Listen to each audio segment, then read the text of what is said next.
The Song of Pelinal, Volume 7, on his battle with Umaril and his dismemberment.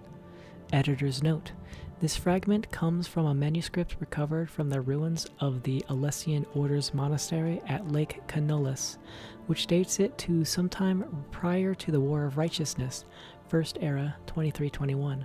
However, textual analysis suggests that this fragment actually preserves a very early form of the song, perhaps from the mid-6th century. And so, after many battles with Umaril's allies were dead, Eorans lay like candlelight around the throne. The Pelinal became surrounded by the last Iliad sorcerer kings and their demons, each one heavy with Varliance.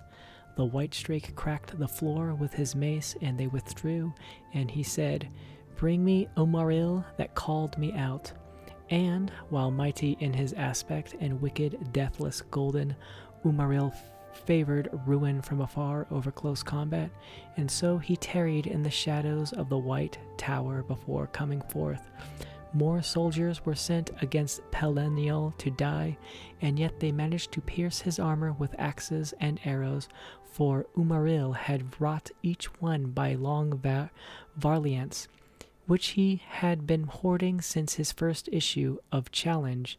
Presently the half-elf showed himself, bathed in meridian light, and he listed his bloodline in the Iliadun and spoke of his father, a god of the previous Kalpa's world river, and taking great delight in the heavy breathing of Pelinal, who had finally bled, text lost, and Umaril was laid low, the angel face of his helm dented into an ugliness which made Pelinal laugh, and his unfeathered wings broken off, with sword strokes delivered while Pelinal stood, frothing.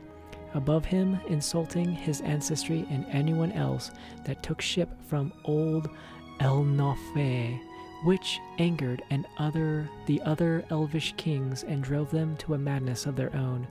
And they fell on him, speaking to their weapons, cutting the Pelinal into eighths, while he roared in confusion, which even the council of skiffs could hear. Text lost. Ran when more shook the whole of the tower with mighty bashing from his horns the next morning, and some were slain in overabundance in the taking.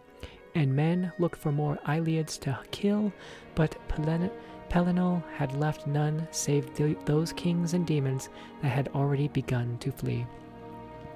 It was Morihas who found the white strake's head, which the kings had left to prove their deeds, and they spoke, and Pelinal said things of regrets, but the rebellion had turned anyway, and more words were said between these immortals that even the Paravant would not deign to hear.